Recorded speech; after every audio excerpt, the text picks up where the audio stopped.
You know that feeling when you say something in English and you know every word is grammatically correct, but it just sounds a little off? It's super frustrating, right? Well, today we're going to ditch the strict textbook rules and get into the real secrets that will make your English sound completely natural. So, this is probably one of the biggest hurdles for English learners. You've done the work, you know the grammar, but it still doesn't feel right. It's that final little bit of polish that takes you from sounding correct to sounding truly fluent. So let's jump into 3 key things that native speakers do a lot of the time without even realizing it. First up, we're going to tackle what I call the possession puzzle. This is all about showing who owns what.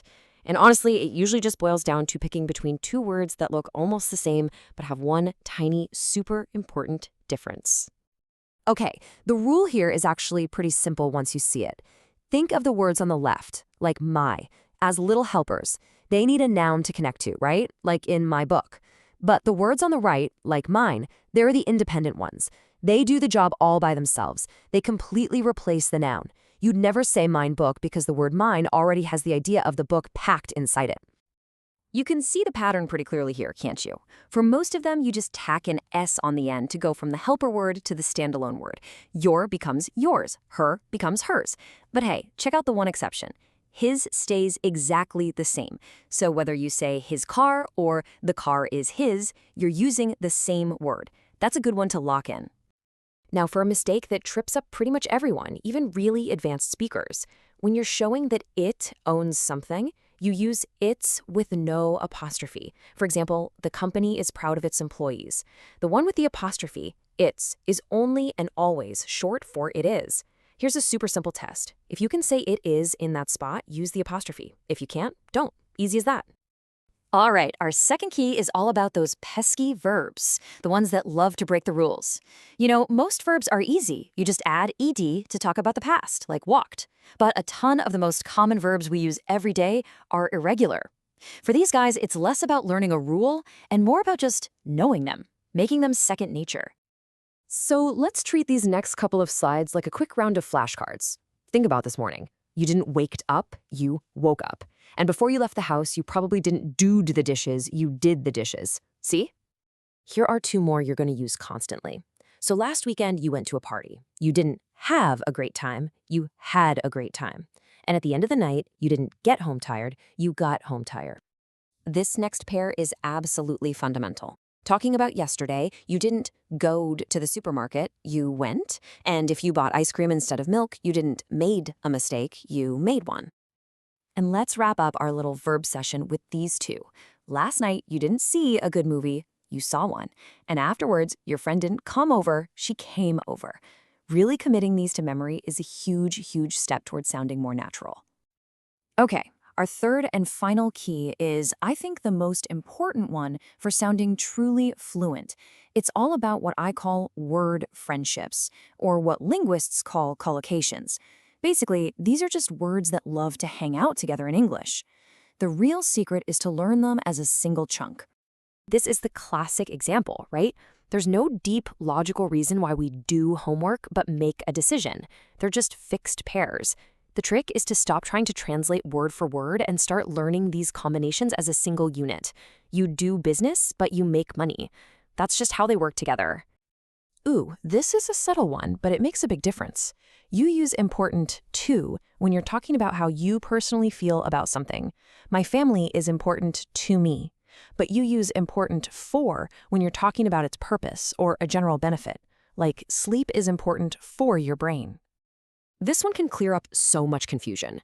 You use as to describe someone's actual job or function.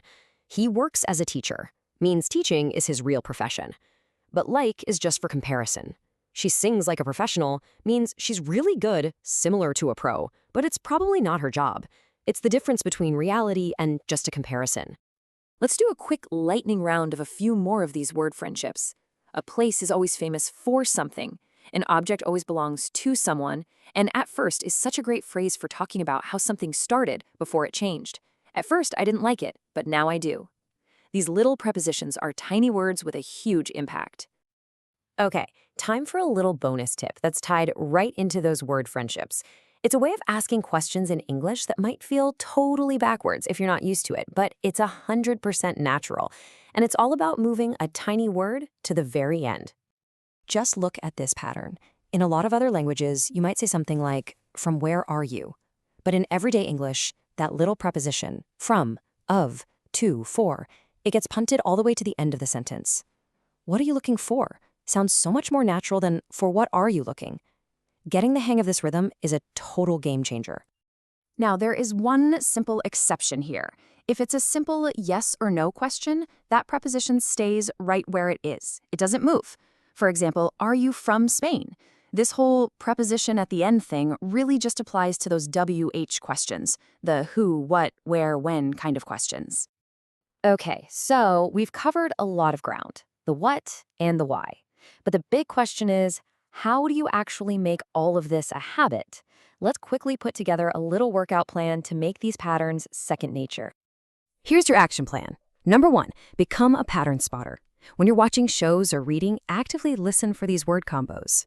2, when you learn a new word, don't just write down the word, write down the whole phrase. So not just decision, but make a decision.